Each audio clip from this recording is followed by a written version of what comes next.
शुरुआत में हम वेनेसडे नाम की एक लड़की को देखते हैं जिसका आज स्कूल में पहला दिन था। इसकी हरकतों और पसंद नापसंद की वजह से ये कोई आम लड़की नहीं लगती थी। स्कूल में आकर जब वो अपने लॉकर को खोलती है तो वहाँ उसे उसका भाई बंधा हुआ मिलता है। वो जैसे ही अपने भाई को पकड़कर खोलने लगती है तो फौरन ही उसे कुछ ख्याल आने लगते हैं, जिसमें वो उन लड़कों को देखती है जिन्होंने उसके भाई को यहाँ बंद किया। वो यहाँ से उन लड़कों के पास जाती है उन्हें सबक सिखाने के लिए, जो पूल में तैरने की प्रैक्टिस कर रहे थे। वहाँ वो पूल में बहुत सारी मछलियों को छोड़ देती है जो काटती हैं। अब सारे बच्चे तो पूल से बाहर आ जाते हैं मगर एक बच्चा नहीं आ पाता और एक मछली उसकी टांग पर काट ले। उसकी हरकत के बाद स्कूल वाले उसे निकाल देते हैं। उसने पहली बार ऐसे नहीं किया था, बल्कि अब से पहले भी वो बहुत सारे स्कूल से निकाली जा चुकी थी। तो इसीलिए उसके माँ बाप उसे एक एकेडमी में ले जा रहे थे, क्योंकि वहाँ वेनेसडे जैसे बच्चे ही पढ़ते थे, मतलब कि जिनकी हरकतें सबसे हटके होती थी। और वो वहाँ जाना तो नहीं चाहती थी मगर मजबूरन उसे जाना ही पड़ता है। एकेडमी के पास वाले जंगल का सीन देखते हैं जहाँ एक शिकारी शिकार करने आया था। वो जंगल के काफी अंदर जाकर एक जगह पर बैठकर चाय पीने लगता है, मगर तभी कोई चीज अचानक से आकर उस पर हमला कर देती है और बड़ी बेरहमी से उसे मार देती है। वेनेसडे और उसके माँ बाप एकेडमी पहुंचकर वहाँ के प्रिंसिपल के पास जाते हैं। ये प्रिंसिपल भी वेनेसडे की तरह ही आउटकास्ट होती है। आउटकास्ट में जलपरी, वेयरवुल्व्स, वैम्पायर्स, चुड़ैल और ऐसे लोग शामिल थे जिनमें जादुई ताकतें पाई जाती है। और इस तरह के ही सारे बच्चे इस एकेडमी में पढ़ते हैं।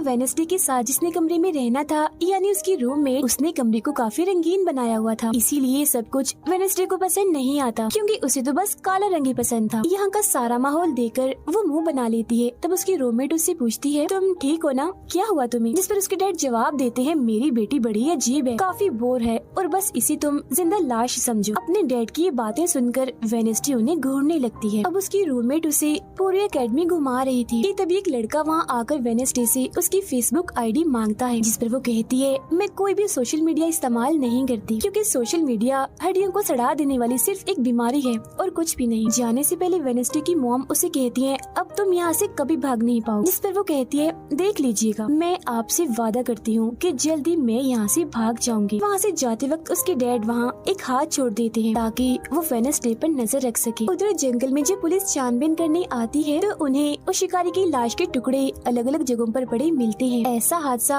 वहाँ पहली बार नहीं हुआ था, बल्कि तीसरी बार ऐसा हुआ कि एकेडमी के इस जंगल में कोई मारा गया। और वेनेसडे अपने कमरे की सारी रंगीन चीजें हटा देती है और अपने रूममेट से कहती है, शोर मत करो, कमरे में शांति बनाओ, क्योंकि ये मेरे नॉवल लिखने का वक्त। मगर वो तो गाना लगाकर डांस करने लगती है, जिससे वेनेसडे को गुस्सा आ गया था और वो उसे गाना बंद करने को कहती है। तो वो रूममेट अपने पंजे दिखाकर उसे डराने लगती है, क्योंकि वो थी एक वेयरवुल्फ, मतलब कि आधी इंसान और आधी वुल्फ। तभी इधर एक टीचर आती है जो काफी अच्छी थी और वो वेनेसडे को वेलकम के तौर पर एक फूल गिफ्ट देती। अब अगले दिन जब वेनेसडे कहीं जा रही थी तो उसके डैड का छोड़ा हुआ वो हाथ छुप छुप कर उसे देख रहा था और फिर तभी उसके ऊपर एक स्टैचू गिरने वाला था, मगर बिल्कुल ठीक वक्त पर एक लड़का जिसका नाम जेवियर है उसे बचा लेता। लेकिन इस हड़बड़ी में वो बेहोश हो गई थी और जब उसे होश आती है तो बजाय जेवियर का शुक्रिया अदा करने की वो उसे कहती है कि मुझसे ये उम्मीद मत रखना कि मैं तुम्हारी शुक्रगुजार रहूंगी, क्योंकि तुमने मुझे बचाकर गड़बड़ कर दी, मेरी इतनी अच्छी मौत को टाल दिया। जब जेवियर कहता है, मैं तुम्हें काफी पहले से जानता हूँ, जब हम 10 साल के थे तब हमारी मुलाकात हुई थी, हम दोनों खेल रहे थे तो मैं जाकर एक ताबूत में छुप गया,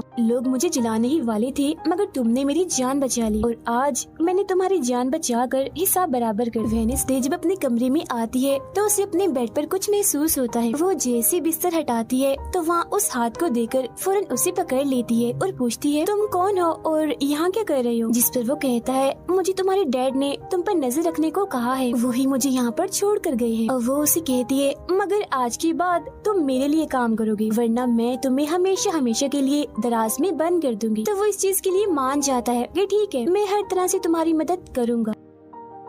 अगले दिन प्रिंसिपल वेनेसडे को एक दिमाग के डॉक्टर के पास ले जाती है, क्योंकि उन्हें भी ऐसा महसूस हुआ था कि वेनेसडे का दिमागी तवाज़ुन कुछ ठीक नहीं है। मगर वो वहाँ कोई बहाना बनाकर हाथ की मदद से खिड़की खोलती है और वहाँ से भाग जाती। भागते हुए वो एक आदमी से टकरा जाती है, जिससे फौरन उसे ख्याल आता है, जिसमें वो देखती है कि इस आदमी का अभी एक्सीडेंट होने वाला है, जिसमें वो मर गया है बड़ी बेरहमी से। मगर वो इस बारे में उस आदमी को कुछ नहीं बताती, क्योंकि उसे खून खराबा बहुत पसंद। वो एक होटल में जाती है है जहाँ उसकी मुलाकात एक वेटर से होती है। वो काफी परेशान दिख रहा था क्योंकि उसकी कॉफी मशीन खराब हो गई। वेडनेसडे उसे कहती है, मैं तुम्हारी कॉफी मशीन ठीक कर सकती हूँ, लेकिन इसके बदले तुम्हें मुझे स्टेशन पर छोड़ना होगा। जिसके लिए वो मान भी जाता है और वेडनेसडे उसकी मशीन ठीक कर देती है। जिस पर वो कहता है, बस थोड़ा सा इंतजार करो, मेरी शिफ्ट खत्म होने वाली है, फिर हम चलते। और वेडनेसडे जब वहाँ बैठी इंतजार कर रही थी कि तभी कोई शरारती लड़की आकर उसे परेशान करने लगती है, जिससे उसे गुस्सा आ गया था और वो उन लड़कों को अकेले ही काफी मारती है और अच्छा सबक सिखाती है। अब इतनी ही देर में उस वेटर के डैड जो एक पुलिस ऑफिसर थे वहाँ आ जाते हैं। तोड़फोड़ देखकर जब वो अपने बेटे से इस बारे में पूछते हैं तो वो कहता है, कुछ नहीं, बस वो लड़के कस्टमर्स को परेशान कर रहे थे, तो इसने उन्हें अच्छा सबक सिखा दिया। तभी यहाँ अकेडमी की प्रिंसिपल भी आ जाती है। उनसे सॉरी बोलकर वेडनेसडे को यहाँ से ले जाती है। रास्ते में वो उस पर काफी गुस्सा करती है कि आखिर तुमने कैसे अकेडमी से भागने की कोशिश की। तभी उन्हें रास्ते में एक एक्सीडेंट हुआ नजर आता है जो उसी आदमी का था जिससे वेडनेसडे टकराई थी। जो देख प्रिंसिपल घबरा जाती है, कहती है, मेरी दुआ है ड्राइवर को कुछ ना हुआ हो। जिस पर वेडनेसडे कहती है, वो तो मर गया है और उसकी गर्दन भी टूट गई है। फिर अकेडमी में आने के बाद वेडनेसडे गिटार बजाने लगती है। वो काफी अच्छा बजा रही थी, जिसकी धुन प्रिंसिपल के साथ साथ काफी बच्चों को भी पसंद आती। रूममेट जब कमरे में आती है तो उसकी नजर हाथ पर पड़ती है, जिस बारे में वो वेडनेसडे से पूछती है कि ये क्या चीज है। जिस पर वो जवाब देती है कि ये हमारी एडम फैमिली का एक मेंबर है। अब हम एक अनजान लड़के को देखते हैं जो लाइब्रेरी में जाकर एक किताब से एक सफा फाड़ लेता है जिस पर एक तस्वीर बनी हुई। उधर हाथ वेटर के घर पहुंच जाता है, जिसे देख वो काफी डर गया था और उसे मारने लगता है। फिर हाथ उसे बैठने का इशारा करके उसे वेडनेसडे का नंबर देता है और उसे फोन करने का कहता है। फिर जब वेटर उसे कॉल करता है तो वो कहती है कि हमारी अकेडमी में एक त्योहार मनाया जाने वाला है जहाँ सभी बच्चे आएंगे। मैं वहाँ से भागने वाली हूँ और अगर तुम मुझे स्टेशन तक पहुँचा दोगे तो मैं तुम्हें काफी अच्छा इनाम दूंगी। जिस पर वो वेटर मान भी जाता है। जब वो त्योहार में जाती है तो देखती है कि प्रिंसिपल की नजर मुझ पर ही है, इसीलिए वो एक आदमी को पैसे देकर प्रिंसिपल का ध्यान भटकाने का कहती है। अब वेटर वहाँ आकर वेडनेसडे के जाने से पहले उसे उसके डैड का एक पुलिस रिकॉर्ड तोहफे में देता है जो उसने अपने डैड की फाइल्स में से चुराया था, क्योंकि उसके डैड एक पुलिस ऑफिसर जो थे। अब उस रिकॉर्ड को लेकर जैसे वो यहाँ से जाने लगती है तो तभी वो उस लड़के से टकरा जाती है जिसने बुक में से तस्वीर को फाड़ा था। टकराते ही वेडनेसडे को उस लड़के की मौत के ख्याल आने लगते हैं कि वो थोड़ी देर में मरने वाला है, जो बहुत ही भयानक थी। वो लड़का अब जंगल की तरफ जाने लगता है तो वेडनेसडे भी उसके पीछे जाती है और कहती है, रुक जाओ, जंगल में मत जाओ, तुम्हारी जान को खतरा है, तुम मर जाओगे। मगर तभी वो उसे अपने जादू से उड़ाकर पेड़ पर लगा देता है और कहता है, खतरा मुझे नहीं तुम्हें है, बल्कि तुम खुद ही खतरा हो और मैं सब लोगों को तुमसे बचा रहा हूँ। उस दिन स्टैचू को मैंने ही तुम्हारे ऊपर गिराया था। जिसके बाद वो उसे एक तस्वीर दिखाता है और कहता है, इस तस्वीर में तुम ही हो जिसे मेरी मॉम ने 25 साल पहले बनाया था और ये उस वक्त की बात है जब वो इस अकेडमी में पढ़ती थी। मरने से पहले उन्होंने कहा था कि इस लड़की इन्हें तुम्हें मुझे रोकना होगा, नहीं तो तुम इस अकेडमी के साथ साथ पूरी दुनिया को ही तबाह कर दोगी। वो बस वेडनेसडे को मारने ही वाला था कि तभी एक बड़ा सा मॉन्स्टर आकर उस पर हमला कर देता है और बड़ी ही बेरहमी से उसे मार देता है। इसके बाद हम वेडनेसडे को उसके कमरे में देखते हैं, क्योंकि उसने यहाँ से भागने के इरादे को खत्म कर दिया था, क्योंकि अब उसके दिमाग में बहुत सारे सवाल थे, जैसे कि मैं इस दुनिया के लिए खतरा कैसे हूँ, एक मॉन्स्टर ने आखिर मेरी जान क्यों बचाई, और साथ ही उसके डैड के खिलाफ पुलिस रिपोर्ट जिसमें उसके डैड के ऊपर एक कत्ल का इल्जाम था।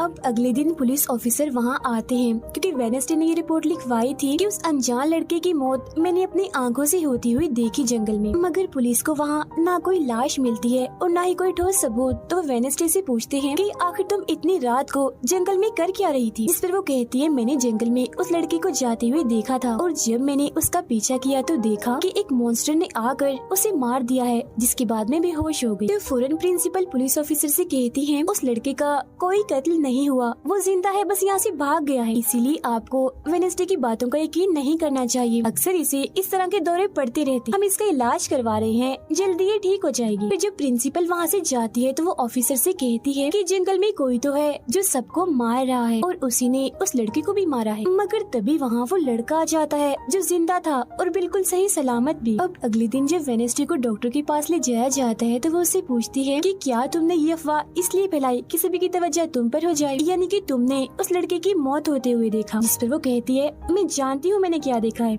ओके, मुझे तुम्हें बताने की कोई जरूरत नहीं। अगले दिन उसे पता चलता है कि उसी लड़के को बगैर किसी वजह से एकेडमी से निकाला जा रहा है, इसीलिए वो अपने साथी उस हाथ को उस लड़के के पीछे लगा देती है। अब प्रिंसिपल के कहने पर वेडनेसडे एक एक्टिविटी में हिस्सा लेती है, जिस मकसद के लिए वो क्लब ज्वाइन करती है, जहाँ उसके साथ सिर्फ एक ही लड़का था जिसके साथ उसकी दोस्ती हो जाती है। फिर जब हाथ उस लड़के के पीछे जाता है तो देखता है कि वो अपना रूप बदल रहा है, जहाँ पहले वो एक बुरा इंसान और फिर एकेडमी के प्रिंसिपल का रूप ले लेता है, जिसके बाद हाथ आकर ये सारी बात वेडनेसडे को बता देता है। अब जब क्लास शुरू होने वाली थी तो जेवियर उसे कहता है कि मेरी साथ वाली सीट खाली है तो तुम यहाँ बैठ जाओ, तो वो उसके साथ आकर बैठ जाती है। जेवियर यहाँ मकड़ी की तस्वीर बना रहा था और फिर अपने जादू से वो उसे जिंदा भी कर देता है, मगर एक ही झटके में वेडनेसडे उसे मार देती है और उसकी राख उड़ा देती है। अब एक लड़की जो काफी बदतमीज थी और विलन में थी, उसकी और वेडनेसडे के बीच काफी बहस हो जाती है, क्योंकि दोनों ही एक दूसरे से काफी चिढ़ती थी, एक दूसरे को जरा भी पसंद नहीं करती थी। और इसके बाद वेडनेसडे अपनी जगह अपनी रूममेट को उस क्लब में भेज देती है, जहाँ वो एक्टिविटी की प्रैक्टिस कर रही थी, और खुद वो अकेली ही चली जाती है एकेडमी की उस जंगल में मॉन्स्टर को ढूंढने के लिए। वेडनेसडे को वहाँ उस अनजान लड़की का टूटा हुआ चश्मा भी मिलता है, वही अनजान लड़का जिसे मॉन्स्टर को मारता हुआ इसने देखा था। और अब जैसे ही वो इस चश्मे को छूती है तो लाइब्रेरी में उसे वहाँ एक किताब भी दिखती है, तो वो उस किताब को खोजने लाइब्रेरी में चली जाती है, मगर उसे वहाँ उस तरह की कोई भी किताब नहीं मिलती, जिसके बाद वो चुपके से जेवियर के कमरे में चली जाती है, क्योंकि वो लड़का और जेवियर एक ही कमरे में रहते थे। वेडनेसडे और हाथ यहाँ पर उस किताब को ढूंढ रहे थे, मगर तभी यहाँ जेवियर आ जाता है, जिस वजह से वो बेड के नीचे छुप जाते हैं। तभी जेवियर के पास वो विलन लड़की भी आती है और उसे कहती है तुम मुझसे क्यों नाराज हो, अच्छा गुस्सा छोड़ो सुलह कर लो, जिस पर वो मना कर देता है। अब उसके इनकार पर विलन लड़की को लगने लगता है कि ये सब वो वेडनेसडे की वजह से कर रहा है, इसीलिए वो कहती है कि कल मैं वेडनेसडे समेत तुम्हारे सभी साथियों की कश्तियों की धज्जियां उड़ाने वाली हूँ। बेड के नीचे छुपे वेडनेसडे और हाथ भी उसकी ये बात सुन लेते। कमरे में वापस आने के बाद वेडनेसडे अपने रूममेट से कहती है कि कल जो कश्तियों की रेस होने वाली है मैं भी उसमें हिस्सा लूँ, और कुछ भी हो जाए उस घमंडी लड़की यानी विलन को मैं हरा कर ही रहूंगी। अब अगले दिन जब रेस शुरू होती है तो बताया जाता है कि इस मुकाबले का कोई भी असूल कानून नहीं है, जो भी टीम सबसे पहले गुफा में जाकर झंडे को लाएगी वही टीम जीत जाएगी, जिसके फौरन बाद गेम शुरू हो जाती है और विलन भी अपनी चालें चलना शुरू कर देती। वो अपने एक जलपरी साथी की मदद से एक टीम की कश्ती को तुड़वा देती है, जिससे वो पूरी टीम पानी में गिर जाती है। मगर फिर जब वो जलपरी वेडनेसडे की कश्ती की तरफ आ रही थी तो हाथ उससे पहले ही जाल फेंककर उसे जाल में फंसा लेता है। अब किनारे तक सिर्फ 3 ही टीम्स पहुंच पाती हैं, और जब सारे लोग झंडा लेने अंदर जाते हैं तो रूममेट अपने पंजों से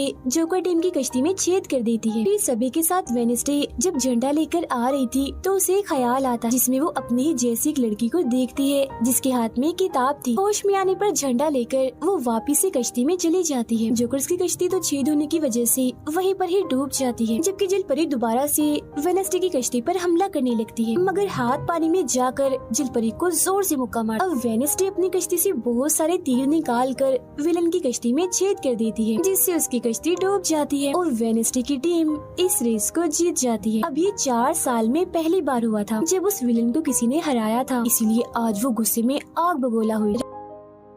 रात के वक्त वेडनेसडे एक स्टैचू के पास जाती है जिसके हाथ में किताब थी। किताब पर लिखी एक पहेली को जैसे ही वो सुलझाती है तो वहाँ एक रास्ता खुल जाता है। जैसे उसके अंदर जाती है तो देखती है कि यहाँ उसके मॉम डैड के अलावा और भी बहुत सारे लोगों की तस्वीरें लगी हुई हैं। उसे वहाँ वो किताब भी मिल जाती है जिसकी वो तलाश कर रही थी, मगर जैसे वो उस किताब को वहाँ से लेकर जा रही थी कि तभी अचानक से कोई आकर उस पर हमला कर देता है, जिससे वो बेहोश हो जाती है। अब उसे जैसे होश आती है तो देखती है कि उसे कुछ लोगों ने बंदी बनाया हुआ है, जिन्होंने मास्क भी लगाए हुए थे, मगर उनकी आवाज सुनते ही वेडनेसडे उन्हें पहचान लेती है और कहती है कि मैंने तुम्हें पहचान लिया है, तुम अपने अपने मास्क हटा सकते हो। असल में ये लोग और कोई नहीं बल्कि विलन और उसके साथी थे। इसी दौरान वो अपनी रस्सी भी खोल चुकी थी और वहाँ से जाने लगती है, मगर जाते जाते वो कहती है तुम सब छोटे बच्चे हो, अगवा करना भी तुम्हें ठीक से नहीं आता। वापिस आने के बाद वो उस तस्वीर को किताब पर लगाकर मुकम्मल करती है, जिसे उस लड़के ने किताब से फाड़ लिया था और वो उसे पढ़ने लगती। अब अगले दिन प्रिंसिपल सभी बच्चों को एक प्रोजेक्ट देती है जिसमें उन्हें शहर की सारी दुकानों पर जाकर काम करना था। शहर पहुंचने के बाद वेडनेसडे जेवियर को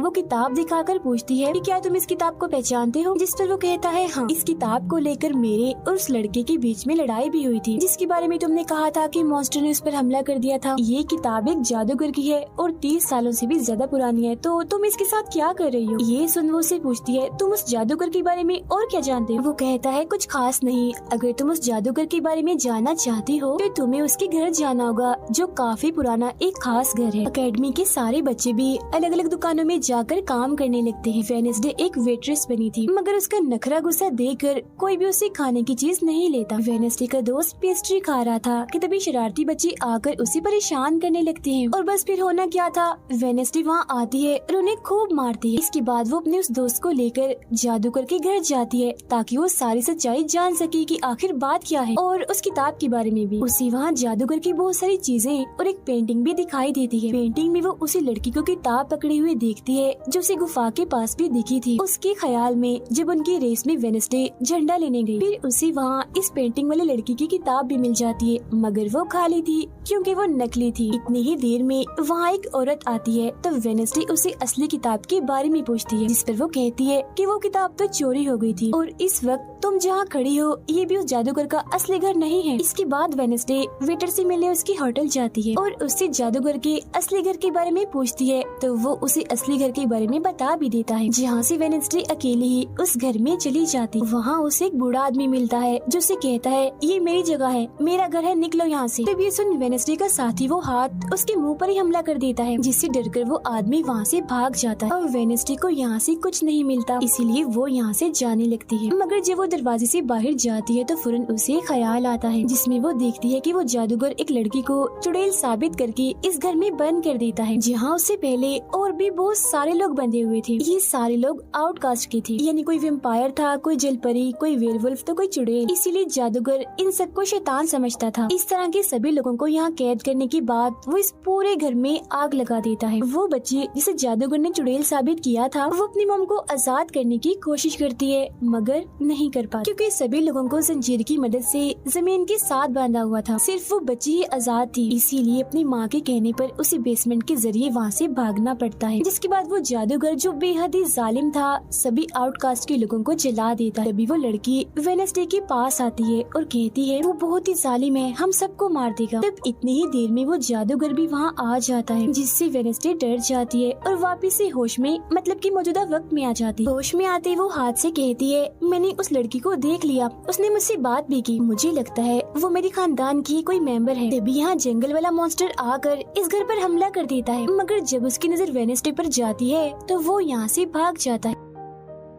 वेडनेसडे और हाथ उसका पीछा करते हैं मगर देखते हैं कि मॉन्स्टर के कदमों के निशान तो इंसानी पैरों के निशान में बदल गए। अगले दिन उस जादूगर की मूर्ति को इज्जत के तौर पर इस जगह पर लगाया जाने वाला था क्योंकि शहर के लोग तो उसे अपना हीरो ही मानते थे और आज वेडनेसडे को वहाँ गिटार बजाने के लिए बुलाया गया था। लेकिन वो लोग जैसे मूर्ति लगाकर अपना काम करने लगते हैं तो तभी वो हाथ तीली फेंक कर मूर्ति को आग लगा देता है क्योंकि वेडनेसडे के कहने पर उसने पहले ही मूर्ति पर पेट्रोल डाल दिया था। आग देखकर सारे लोग वहाँ से भाग जाते हैं मगर वेडनेसडे अभी भी वहाँ बैठी गिटार बजा रही होती है। साथ ही वो मूर्ति को जलता हुआ देखकर खुश भी हो रही थी। अब प्रिंसिपल को वेडनेसडे पर ही शक था मगर उसके खिलाफ प्रिंसिपल के पास कोई सबूत नहीं था। अब जादूगर के जिस पुराने घर में वेडनेसडे गई थी जहाँ वो बूढ़ा आदमी था वो अभी भी वही रुका हुआ था मगर तभी वो मॉन्स्टर वहाँ आता है और उस बूढ़े आदमी पर हमला कर देता है। लेकिन मरते मरते वो बूढ़ा आदमी मॉन्स्टर की 2-3 तस्वीरें अपने कैमरा में बना ही लेता है। पुलिस को जब ये खबर मिलती है तो फौरन छानबीन करने पहुँच जाते हैं जहाँ उन्हें बूढ़े आदमी के कैमरा से मॉन्स्टर की तस्वीर भी मिल जाती है। अगले दिन हाथ मुर्दा घर जाकर वहाँ लगे कैमरा पर कोई चीज लगा देता है ताकि जो वो करे उसे कोई ना देख सके। फिर वो दरवाजा खोलता है तो वेडनेसडे अंदर आती है। वो यहाँ दरअसल उस बूढ़े आदमी के जख्मों को देखने आई थी जिसे उस मॉन्स्टर ने मारा था। वो बूढ़े आदमी की लाश को देखकर सारा डेटा अपने पास रिकॉर्ड कर लेती है जबकि हाथ उसकी एक फाइल बनाने में लग जाता है। तभी वहाँ डॉक्टर और पुलिस ऑफिसर भी आ जाते हैं। तब छुपने के लिए वेडनेसडे एक बॉक्स मिस हो जाती है। फिर जब डॉक्टर उस बॉक्स को खुला हुआ देखते हैं तो फौरन उसे चेक करते हैं, मगर जब वेडनेसडे को उसमें पड़ा हुआ देखते हैं तो उन्हें लगता है कि ये भी एक लाश है, इसीलिए वो उस बॉक्स को बंद करके वहाँ से चले जाते हैं। मगर फिर जब हाथ उसे वहाँ से लेने आता है तो वो कहती है, अच्छा तंग मत करो प्लीज, थोड़ी देर और सोने दो, बड़ा मजा आ रहा है। फिर इसके बाद वो अपनी छानबीन से ये पता लगवा लेती है कि वो मॉन्स्टर असल में जिस्म के हिस्सों को इकट्ठा कर रहा है। फिर अगले दिन जब वो अकेडमी जाती है तो उसे जेवियर की गर्दन पर किसी के पंजों के निशान दिखते हैं। अब हम जेवियर को एक केबिन से बाहर आता हुआ देखते हैं और क्योंकि वेडनेसडे को उसके जख्मों पर पहले से ही शक था तो वो भी उसका पीछा करते करते वहाँ आ गई थी। उसे वहाँ पर बहुत सारी मॉन्स्टर की ड्राइंग्स और तस्वीरें दिखती हैं। एक तो तस्वीर को लेकर जैसी वो वहाँ से जाने लगती है तो तभी जेवियर उसे देख लेता है और जाने से रोक देता है, मगर वेडनेसडे उसका ध्यान भटकाने के लिए उसे बस एक ही बात कह देती है कि क्या तुम आज रात होने वाली डांस पार्टी में मेरे साथ चलोगे। जिसके बाद वो जेवियर की बनाई मॉन्स्टर की ड्राइंग्स ले जाकर पुलिस ऑफिसर को दे देती है, जिस पर वो कहते हैं इससे हम किसी को भी नहीं पकड़ सकते, कोई ठोस सबूत लेकर आओ। अब वेडनेसडे अपनी सारी रिसर्च को अपने दोस्त के सामने रख देती है ताकि वो उसकी मदद कर सके। उनमें से एक ड्राइंग को देखकर उसका दोस्त कहता है कि मैं इस जगह के बारे में जानता हूँ। जिसके बाद वो वेडनेसडे को उस जगह पर ले जाता है जो एक गुफा थी, जिसके अंदर जाकर उन्हें बहुत सारी हड्डियाँ और एक हथकड़ी भी मिलती है। थोड़ा छानबीन करने पर उसे वहाँ एक नोकदार बड़ा सा नाखून भी मिलता है, जिसे वो अपने पास रख लेती है। जिसके बाद वो जेवियर के पेंटिंग वाले केबिन में जाती है और डस्टबिन से एक कपड़ा जिस पर खून लगा हुआ था उसे निकाल कर अपने पास रख लेती। फिर जैसी वो वहाँ से जाने लगती है तो तभी वहाँ जेवियर आ जाता है और उसे पूछता है, तुम यहाँ मेरे केबिन में क्या कर रही हो। उसकी बात डालकर वो उसे पूछती है, ये जो चोट तुम्हारी गर्दन पर है ये तुम्हें कैसे लगी। तब वो बताता है कि पिछले कुछ दिनों से ये मॉन्स्टर मेरे सपनों में आ रहा है, इसीलिए मैं इसकी ड्राइंग्स बनाता हूँ। मगर एक दिन मैंने अपने जादू पर से कंट्रोल खो दिया और ड्राइंग के अंदर से मॉन्स्टर की पंजे ने निकल कर मुझे नोच लिया। लेकिन अब क्योंकि वेडनेसडे उस पर शक कर रही थी इसीलिए वो उस पर काफी गुस्सा करता है और फौरन उसे यहाँ से जाने का कहता है। अब वेडनेसडे वो खून लगा कपड़ा और नाखून जाकर पुलिस ऑफिसर को दे देती है और कहती है, ये लो ठोस सबूत और बेशक डीएनए टेस्ट करवा लो, मेरे ख्याल से इतना सबूत काफी होगा, है ना। वो अपने दोस्त के पास जाती है और कहती है कि डांस पार्टी में जाने के लिए हमारे साथ कोई नहीं है, तो हम ऐसा करते हैं डांस पार्टी में नहीं जाते बल्कि गुफा में जाकर मॉन्स्टर को ढूंढते। जिसके बाद रात को वेडनेसडे अपने दोस्त के साथ जंगल में जाने की तैयारी कर रही थी, मगर तभी उसके दरवाजे पर वेटर तैयार होकर आता है क्योंकि हाथ ने उसे वेडनेसडे की तरफ से डांस पार्टी में चलने की दावत भेजी थी। अब क्योंकि वेटर काफी खुश था तो वेडनेसडे उसका दिल तोड़ना नहीं चाहती थी, इसीलिए वो अपने गुफा में जाने वाले प्लान को खत्म करके वेटर के साथ पार्टी में जाने का फैसला करती है। जब वेडनेसडे वहाँ से जाने लगती है तो उसका दोस्त वहाँ आता है तो वो उसे कहती है, आई एम सॉरी मैं पार्टी में जा रही हूँ, हम ऐसा करते हैं कल गुफा में जाएंगे। लेकिन उसका दोस्त बगैर बताए अकेला ही उस गुफा में चला जाता है। उधर पार्टी में सारे लोग आकर काफी एंजॉय कर रहे थे। सब लोग अपने अपने साथी को लेकर पार्टी में आए हुए थे, जहाँ जेवियर अपने साथ उस विलन लड़की को लाया था। लेकिन जब वेडनेसडे वेटर के साथ वहाँ आती है तो उन दोनों को साथ देखकर जेवियर जलने लगता है। जब सब लोग डांस कर रहे थे तो वेडनेसडे की डांस करने की स्टाइल से सारे लोग काफी हैरान रह जाते हैं क्योंकि वो काफी अजीब तरह से ही डांस कर रही थी। उधर जंगल में वेडनेसडे का दोस्त भी पहुँच गया था और छुपकर मॉन्स्टर की आने का इंतजार कर रहा था, मगर तभी वहाँ कोई आता है और उस गुफा में धमाका करके भाग जाता है। जेवियर लगातार उन दोनों को देखकर जल रहा था, इसीलिए वो विलन लड़की से कहता है कि तुम अपना लॉकेट उतारो और अपने जेल परी से मेरे लिए मदद मांगो ताकि मैं वेडनेसडे को भूल जाऊं। जो सुन विलन लड़की भड़क जाती है और उसे कहती है कि तुम तो पहले ये कहते फिर रहे थे कि मैंने अपने जेल परी से तुम्हें अपने काबू में किया है और अब तुम्हें किसी को बुलाने के लिए मेरी ही मदद चाहिए। तभी बाहर शरारती लड़कों का ग्रुप टैंकर लेकर आता है और डांसिंग क्लब के पंप में वो बड़ा सा पाइप लगा देते हैं और फिर तभी अचानक उस पार्टी में खून की बारिश होने लगती है क्योंकि जो टैंकर वो शरारती लड़के लाए थे जिसका पाइप उन्होंने लगाया था उसमें दरअसल खून था। ये देख सारे लोग घबरा जाते हैं और पार्टी से भागने लगते हैं, मगर वेडनेसडे वहीं खड़ी रहती है क्योंकि उसे तो अब और मजा आ रहा था क्योंकि वो बारिश खून की नहीं बल्कि कलर की थी जिसमें वो काफी एंजॉय कर रही थी। तभी वेडनेसडे को ख्याल आता है जिसमें वो देखती है कि उसका दोस्त अकेला ही जंगल में चला गया है जहाँ वो मुसीबत में है, उसकी जान खतरे में है, इसीलिए वो जंगल की तरफ उसे बचाने के लिए भाग जाती है। उसके दोस्त के पीछे दरअसल वो मॉन्स्टर पड़ गया था जिससे बचकर वो भाग रहा था। वो मॉन्स्टर एक बार उस पर हमला करता ही है कि तभी वेडनेसडे उसे ढूंढते हुए वहाँ आ जाती है। तब मॉन्स्टर उसे देखकर वहाँ से भाग जाता है। वो अपने दोस्त को बेहोश पड़ा हुआ देखकर काफी घबरा जाती है। इतनी ही देर में उसकी टीचर भी उसका पीछा करते करते वहाँ आ गई थी, जिसके बाद उसके दोस्त को हॉस्पिटल ले जाया जाता है और वेडनेसडे खुद वापस अपनी एकेडमी में आ जाती है जहाँ वो अपने डैड पर लगी इल्जाम को सुलझाने की कोशिश कर रही थी कि आखिर सच क्या। अकेडमी में सारे माँ बाप अपने बच्चों से मिलने आते हैं क्योंकि आज मीटिंग थी। प्रिंसिपल सबको बताती है कि वेडनेसडे की दोस्त की हालत में सुधार हो रहा है, कुछ दिन के बाद ठीक होकर वो वापस आ जाएगा। मगर दूर खड़ी वेडनेसडे अपने रूममेट को बताती है कि ये झूठ है, वो तो कोमा में है बेचारा। तभी यहाँ दोनों के माँ बाप आ जाते हैं और ये उनसे मिलने चली जाती। वेडनेसडे अपने मॉम डैड को बताती है कि जब से आपने मुझे यहाँ छोड़ा है मेरे ऊपर बहुत सारे हमले हुए हैं। अब इन सभी को अपनी अपनी फैमिली से मिलता हुआ दूर खड़ी जेवियर और विलन लड़की देख रहे हैं क्योंकि उनकी मॉम डैड आज भी नहीं आए। अब विलन लड़की सुधर गई होती है, साथ ही उसकी जेवियर के साथ दोस्ती भी हो गई थी, तो अब से हम उसे जेवियर की दोस्त कहें। तब इतनी ही देर में उसकी मॉम भी इधर आ जाती है, जिसे देखकर वो काफी हैरान थी। वेडनेसडे के माँ बाप प्रिंसिपल से मिलते हैं तो वो कहती है कि वेडनेसडे काफी अजीब तरह से सबसे पेश आती है, इसे डॉक्टर के पास ले जाए इलाज करवाने के लिए। अब इससे पहले वहाँ उसके माँ बाप कुछ कहते फौरन वो बोल पड़ती है कि रुकिए जरा डैड, मैं आपसे कुछ पूछना चाहती हूँ। ये देखिए एक लड़का जिसका नाम गैरेट है, इसकी कत्ल का इल्जाम आपके सर पर क्यों है और ये कौन था? तो वेडनेसडे की मॉम उसे कुछ भी बताने से इनकार कर देती है, तो वो अपनी मॉम को ये कहकर यहाँ से चली जाती है कि मत बताइए, बाकी सबूत मैं खुद ढूंढ लूँ। वो सीधा जाती है हॉस्पिटल अपने दोस्त से मिलने, जहाँ उसका ख्याल वेडनेसडे का साथी हाथ रख रहा था। अब पता चलता है कि डॉक्टर ने अपनी जान ले ली है और ये डॉक्टर वही था जिसकी मुर्दा खाने से वेडनेसडे बूढ़े आदमी की लाश को देखने आई। मरने से पहले डॉक्टर ने एक खत भी छोड़ा था जिसमें लिखा हुआ था कि मैं गैरेट के केस पर शर्मिंदा हूँ क्योंकि मैंने उसकी झूठी रिपोर्ट बनाई थी। अब जब सारे लोग खाना खा रहे थे तो तभी वहाँ पुलिस ऑफिसर आकर वेडनेसडे के डैड को पकड़ लेता है और कहता है कि गैरेट की मौत के इल्जाम में तुम्हें गिरफ्तार किया जा रहा है। जेल में वेडनेसडे अपने डैड से मिलने जाती है, पूछती है कि बताएं गैरेट से आपका क्या वास्ता है। तो वो बताते हैं कि गैरेट तुम्हारी मॉम से बहुत प्यार करता था, फिर एक दिन जब तुम्हारी मॉम और मैं साथ थे तो गैरेट ने आकर मुझ पर हमला कर दिया। मैंने अपना काफी बचाव किया जिस दौरान गलती से उसकी मौत हो गई। ये सुन वेडनेसडे को उनकी बात थोड़ी झूठी लगती है। फिर वो पुलिस ऑफिसर के पास जाती है, कहती है मेरे डैड ने गैरेट को नहीं मारा और ये उनके खिलाफ साजिश की जा रही है। जिस पर वो कहता है दुनिया तुम्हारे हिसाब से नहीं चलती, हमारे पास सबूत आ गए हैं तुम्हारे डैड के खिलाफ। वो कहती है मैं नहीं मानती और मेरा ख्याल है कि जिसने मेरे दोस्त को मारने की कोशिश की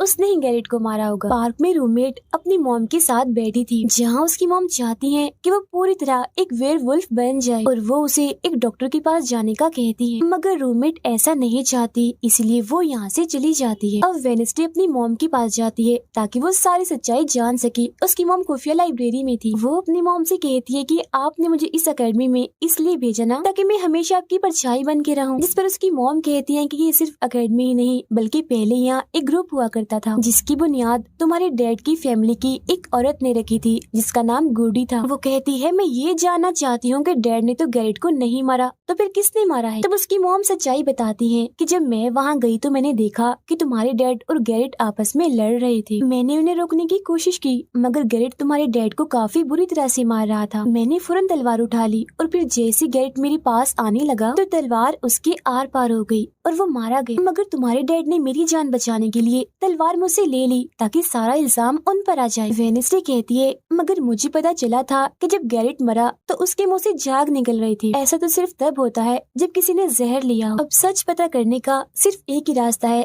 गैरेट की कब्र को खोदना। जिसके बाद वो अपनी मॉम के साथ मिलकर गैरेट की कब्र को खोद देती है और वहाँ से उसकी एक उंगली ले लेती है। मगर तभी इधर पुलिस आकर उन दोनों माँ बेटी को गिरफ्तार कर लेती है। जेल में वेडनेसडे गैरेट की उंगली अपने मॉम डैड को दिखाती है, कहती है कि उसकी मौत जहर से हुई थी। मगर जैसे उसके हाथ इस उंगली पर लगते हैं उसे फौरन एक ख्याल आता है जिसमें वो देखती है कि गैरेट के डैड ने उसे जहर दिया था ताकि वो इस पूरे अकेडमी के लोगों को मार डाले। मगर जब उसकी लड़ाई वेडनेसडे के डैड से हुई तो जहर की बोतल टूट गई जिससे सारा जहर गैरेट के अंदर चला गया, जिसका मतलब साफ था कि उसने वेडनेसडे के डैड को ही नहीं बल्कि पूरी अकेडमी को ही खत्म करने आया था। जेल से रिहा होने के बाद वेडनेसडे और उसकी मॉम मेयर के पास जाती है, कहती है आपने गैरेट की मौत के सच को छुपाया, उसकी मौत जहर से हुई थी न कि तलवार से और ये बात साबित भी हो गई है। जो सुन मेयर सब कुछ सच बता देता है जिसके बाद वेडनेसडे के डैड को भी रिहा कर दिया जाता है। अब वेडनेसडे अपनी मॉम को बताती है कि मुझे बहुत ख्याल आते हैं, जिस पर उसकी मॉम कहती है कि ये खासियत हमारे खानदान में है, ख्याल सबको आते हैं, अगर ख्याल हमारे कंट्रोल में ना रहे तो ये हमें पागल बना सकते हैं, इसीलिए हमारे खानदान के पुराने लोग आकर हमें आसान रास्ता बताते हैं और ट्रेनिंग देते हैं। तो वेडनेसडे फौरन बोलती है जैसे गुडी एडम्स जिसके बारे में आपने बताया था कि वो मेरे डैड के खानदान की है, जिस पर उसकी मॉम कहती है कि मुझे नहीं पता, बहरहाल तुम होशियार रहना क्योंकि गुडी एडम्स बदला चाहती थी जिसके चक्कर में वो खुद भी नहीं बच पाई। फिर सबके माँ बाप अपने अपने बच्चों से मिलकर जा रहे थे। रूममेट अपनी मॉम को कहती है, आप फिक्र मत करना, जब मुझे वेयरवुल्फ बनना होगा मैं बन जाऊंगी। जाने से पहले वेडनेसडे की मॉम उसे वही किताब देती है जो अक्सर प्रिंसिपल के पास हुआ करती थी। वो किताब लेकर वेडनेसडे प्रिंसिपल के पास जाती है, कहती है कि उस अनजान लड़की को आपने मारा था, मैंने देखा था, जिसके बारे में मैंने कहा था कि उसे मॉन्स्टर ने मारा है, क्योंकि वो आप ही हो जो खुद को बदल बदल कर लोगों को मार रही हो। मैं ये बात अब पुलिस को बता दूंगी। जिस पर प्रिंसिपल कहती है, नहीं, उसे मैंने नहीं मारा, बल्कि वो तो अपनी ताकतों पर से कंट्रोल खो बैठा था और उस दिन उसने तुम्हें मारने की भी कोशिश की थी। इनकी बातों के दौरान इन्हें बाहर से शोर सुनाई देता है। ये चेक करने जब वहाँ जाती हैं तो पता चलता है कि बाहर ग्राउंड में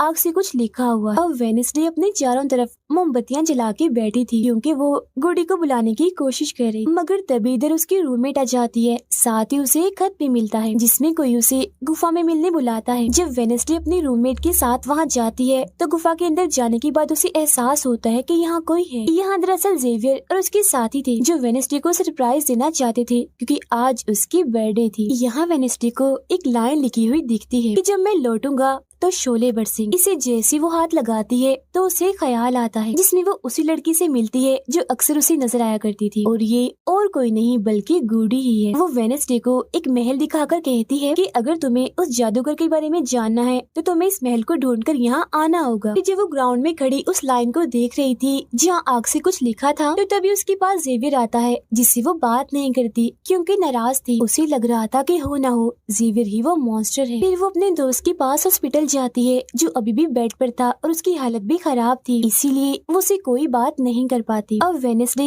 अपने दोस्त वेटर से मिलने जाती है और उसे उस महल जो गुडी ने दिखाया था उसकी तस्वीर दिखाकर पूछती है कि क्या तुम इस जगह के बारे में जानते हो, जिस पर वो मना कर देता। अब यहाँ तो उसका काम नहीं हुआ, इसीलिए वो उस तस्वीर को लेकर जेवियर के पास जाती है और उससे भी वही सवाल करती है कि क्या तुम इस जगह के बारे में जानते हो, मगर तभी उसकी नजर इसी महल की पेंटिंग पर जाती है जो जेवियर ने पहले से ही बनाई हुई थी, जिस पर वो बताता है कि ये जगह रात को मेरे सपने में आई थी तो मैंने इसे बना दिया। अच्छी बात ये थी कि जेवियर इस जगह के बारे में जानता भी था। तब उसे महल का पता लेकर वेडनेसडे वहाँ पहुँच जाती है जहाँ मेयर पहले से ही मौजूद था, और क्योंकि वो जान गया था कि असली कातिल कौन है तो वेडनेसडे उसकी गाड़ी में ही छुप जाती है। मगर जैसे मेयर की गाड़ी शहर में पहुँचती है तो कोई उनकी गाड़ी को ठोक देता है जिससे मेयर का एक्सीडेंट हो गया था। वो काफी जख्मी हो जाते हैं, उनकी हालत मरने वाली हो गई। फिर अब रात के वक्त वेडनेसडे वेटर और अपने रूममेट के साथ उसी महल में आती है। यहाँ उसे ऐसा महसूस होता है जैसे कोई इधर रह रहा है क्योंकि मोमबत्तियां गर्म थी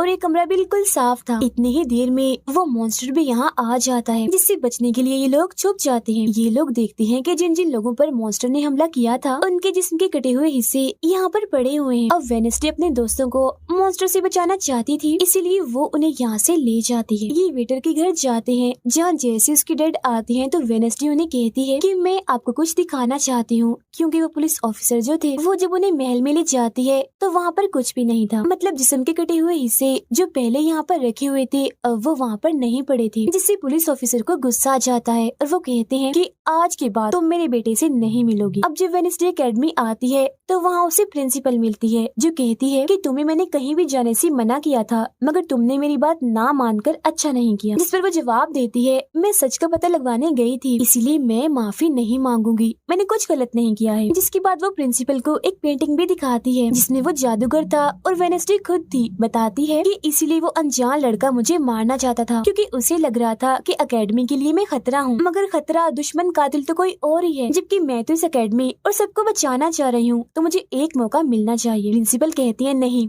तुम कहीं नहीं जाओगी, आगे से ऐसी कोई भी गलती की तो मैं तुम्हें एकेडमी से निकाल दूंगी। और वहाँ से वो ये कहकर चली जाती है। वो जब अपने कमरे में वापस आती है तो देखती है कि रूममेट अपना सामान पैक कर रही है क्योंकि वो यहाँ से जा रही है। वो गुस्से में वेडनेसडे से कहती है कि तुम्हें सिर्फ अपना काम में निकलवाना आता है, फिर चाहे इसके लिए तुम्हारे दोस्तों की जान क्यों न चली जाए, आज वो अजीब सा मॉन्स्टर हमें भी मार देता। जिसके बाद वो यहाँ से चली जाती है। अब वेडनेसडे बिल्कुल अकेली रह गई थी, इसीलिए कमरे में एक जगह बैठकर वो उस बॉक्स को देखने लगती है जो वो जादूगर के महल से चुरा कर लाई थी। उसे बॉक्स के नीचे एक खत मिलता है जिसमें वेडनेसडे की अपनी ही बहुत सारी तस्वीरें होती हैं, जो देख वो कहती है, मेरी एडम्स फैमिली, जादूगर, मॉन्स्टर और मैं शायद किसी न किसी तरीके से जुड़े हुए हैं। और जब ये बात मेयर को पता चली तो किसी ने उनका मुंह बंद कर दिया, मगर मैं चुप नहीं बैठूंगी और तुम जो कोई भी हो मैं तुम्हें ढूंढ लूंगी, देखना। अब मेयर की मौत हो गई थी और जब उन्हें दफनाया जा रहा था तो वेनेसडे वहाँ आती है और सोचने लगती है कि कातिल यहाँ आए लोगों में से ही कोई है, मगर तभी उसे जंगल में कोई दिखता है। वो पीछे करती है तो पता चलता है कि और कोई नहीं बल्कि उसका अंकल है। अंकल बताते हैं कि मेरे ऊपर चोरी का इल्जाम है तो कुछ वक्त के लिए मुझे छुप के रहना होगा। तब वेनेसडे उन्हें एक केबिन में छुपा देती है और मॉन्स्टर की तस्वीर दिखाकर पूछती है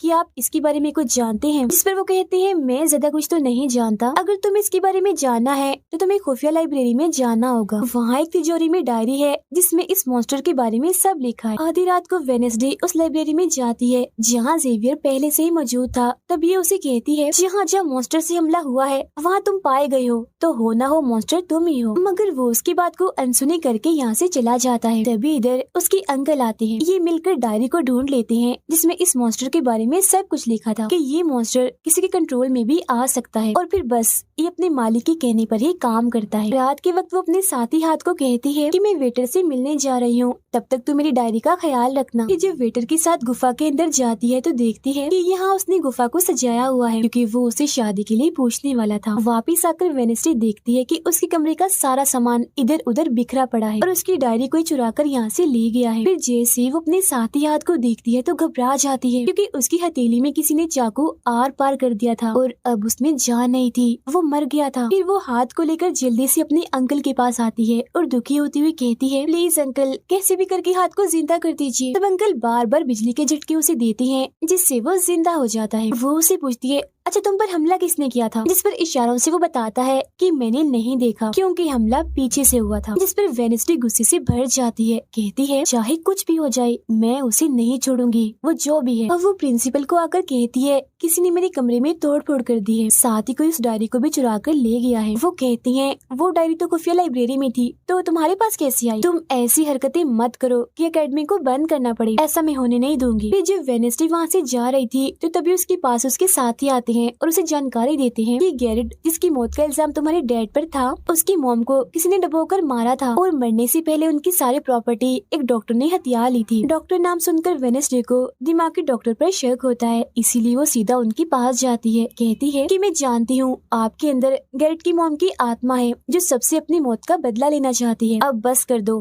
तुम्हारा खेल खत्म हुआ। जिसके बाद वो यहाँ से चली जाती है। ये सारी बातें सुन डॉक्टर को जरा भी समझ नहीं आती कि क्या बोल रही थी, इसीलिए वो फौरन प्रिंसिपल को कॉल करती है। कहती है वेनेसडे आई थी, उसका बर्ताव काफी अजीब था, उल्टी उल्टी बातें कर रही थी वो। अब तभी यहाँ मॉन्स्टर आ जाता है जो डॉक्टर पर हमला करके उन्हें मार देता है। अब डॉक्टर तो मर गई थी, इसीलिए वेनेसडे की शक की सुई अब जेवियर पर आ जाती है, इसीलिए वो उससे मिलने उसके कैबिन में जाती है। यहाँ उसे मरे हुए लोगों का सामान भी मिलता है जिससे उसका शक और पक्का हो जाता है। अब तभी इधर पुलिस भी आकर जेवियर को पकड़ लेती है क्योंकि पुलिस को यहाँ पर वेनेसडे ने ही बुलाया था। अब जब वेनेसडे कमरे में आती है तो उसकी रूममेट वापस आ गई थी। कहती है तुम्हारा और मेरा कोई ताल्लुक है, मैं तुम्हारे साथ रहना चाहती हूँ, मैंने तुम्हें और हाथ को बहुत याद किया। फिर इसके बाद वेनेसडे वेटर के पास जाती है जहाँ उसे फिर से कुछ ख्याल आने लगते हैं जिनमें वो देखती है कि मॉन्स्टर और कोई नहीं बल्कि वेटर ही है जिसे वो पसंद करती है। मगर फिलहाल वो उसे कुछ नहीं कहती, उसे एक जगह पर लाती है और फिर कहती है कि जेवियर को तो फंसाया जा रहा है जबकि असली मॉन्स्टर तो तुम ही हो, मगर वो इसके लिए बार बार मना करता है। तभी यहाँ वेनेसडे के सारे दोस्त भी आ जाते हैं और वेटर को पकड़कर कुर्सी से बांध देते हैं। अब वेनेसडे उस पर जुल्म करना चाहती है मगर उसके दोस्त ऐसा करना नहीं चाहते, इसीलिए वो यहाँ से चले जाते हैं। फिर जैसे ही वो वेटर को मारने के लिए आगे बढ़ती है कि तभी वेटर के डैड पुलिस ऑफिसर यहाँ आ जाते हैं और वेनेसडे को गिरफ्तार कर लेते हैं। हालांकि वो उन्हें कहती भी है कि असली कातिल आपका बेटा है,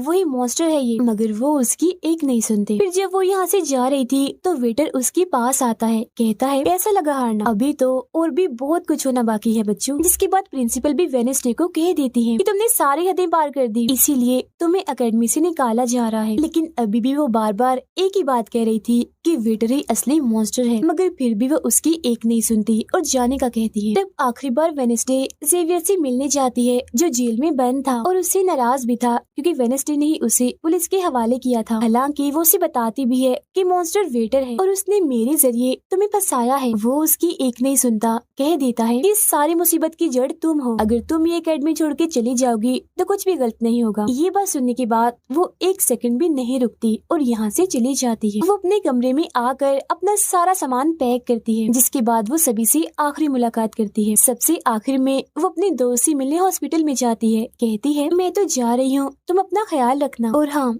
बाहर मत निकलना, बाहर मॉन्स्टर हो सकता है। और उस दिन गुफा में धमाका करने वाला और कोई नहीं बल्कि प्रिंसिपल ही थी। जिस पर वो कहता है नहीं, धमाका करने वाले के जूते लाल थे, जबकि प्रिंसिपल कभी भी लाल जूते नहीं पहनती। ये बात सुनकर वेडनेसडे को पता चल जाता है कि असली कातिल कौन है। वो अपनी उसी टीचर के पास जाती है जिसे सब पसंद करते थे और कहती है बाकी लोग तो बिला वजह मारे गए हैं, जबकि असली कातिल तो तुम ही हो। तुमने ही वेटर को अपने कंट्रोल में करके उसे मॉन्स्टर बनाया और धीरे धीरे उसे अपना गुलाम बना लिया। अपने इशारों पर नचाकर लोगों को उसके जरिए मरवाया। तभी यहाँ वेटर भी आ जाता है, जिसे वो टीचर कहती है जल्दी करो, वेडनेसडे को मार दो। लेकिन दरअसल ये वेटर नहीं थी बल्कि प्रिंसिपल थी, जो रूप बदल कर यहाँ पर आई थी। और अब टीचर प्रिंसिपल के गले में जहर का इंजेक्शन घुसा देती है, जिससे प्रिंसिपल बेचारी मारी जाती है। फिर वो वेडनेसडे को भी बांध कर जादूगर की गुफा में ले आती है। गुफा में आकर वेडनेसडे को पता चल जाता है कि जिन मरे हुए लोगों के जिस्म के हिस्सों को इकट्ठा किया गया था वो दरअसल जादूगर को दोबारा से जिंदा करने के लिए किए गए थे। तभी यहाँ टीचर जो असली विलन थी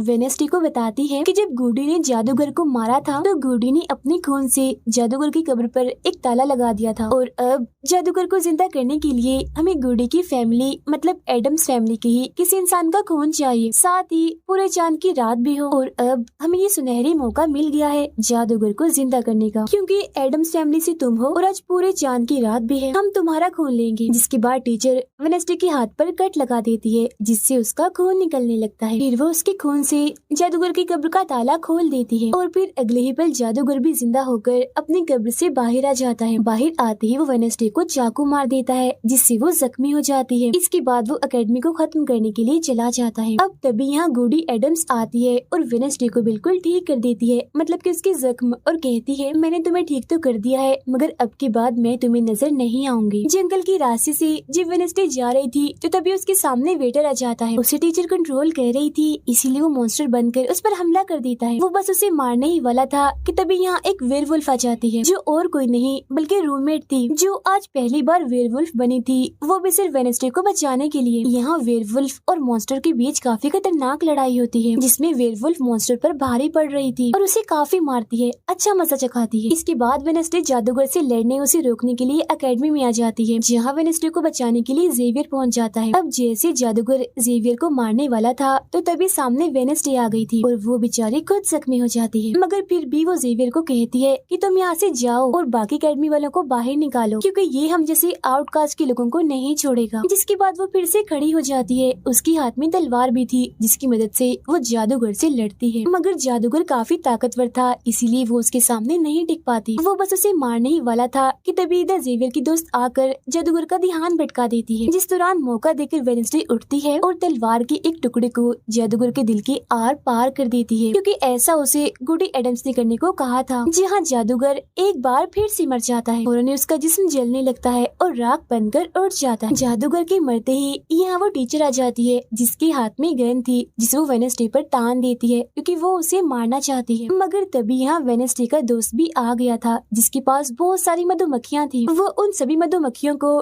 टीचर पर छोड़ देता है, जिससे उसका भी काम तमाम हो जाता है। जब वेडनेसडे अपने मिशन में कामयाब होकर बाहर आती है जहाँ सारे लोग खड़े थे, तो वो वहाँ अपने रूममेट को भी देखती है, जो अब वेयरवुल्फ से अपने असली रूप में आ गई थी। यहाँ वो दोनों पहली बार गले मिलती हैं, मगर हैरत अब वेडनेसडे को कोई भी ख्याल नहीं आ रहा था। कुछ वक्त के बाद वेडनेसडे अपना नॉवल भी पूरा कर लेती है, मगर वो इसका एंड नहीं करती, इन्हीं की उसे खत्म नहीं करती और आगे बस एक सवालिया निशानी छोड़ देती है। वो जेवियर से मिलने जाती है, जहाँ वो उसे गिफ्ट देता है जिसमें मोबाइल था। वो इस गिफ्ट को ले तो लेती है मगर कुछ नहीं कहती और वहाँ से चली जाती है। फिर जब वो अपनी गाड़ी में थी तो उसके पास मैसेज आता है, जिसमें उसकी कुछ तस्वीरें थी और साथ ही ये मैसेज भी था कि मैंने तुम पर नजर रखी हुई है, जिससे वो सोच में पड़ जाती है कि टीचर तो मर गई है, मगर अब उसके बाद ये कौन है जो सब कर रहा है। इसी सोच में वो अपने घर के लिए निकल जाती है, जिसके बाद हम पुलिस की गाड़ी को देखते हैं, जिसमें वो वेटर को बांधकर कहीं ले जा रहे थे, क्योंकि उन्हें भी पता चल गया था कि यही असली मॉन्स्टर है, इसे बस कोई कंट्रोल करता है। मगर तभी अचानक से वेटर दोबारा मॉन्स्टर बन जाता है और सभी पुलिस वालों को मार देता है, जिसका मतलब ये था कि टीचर की तरह अभी भी कोई है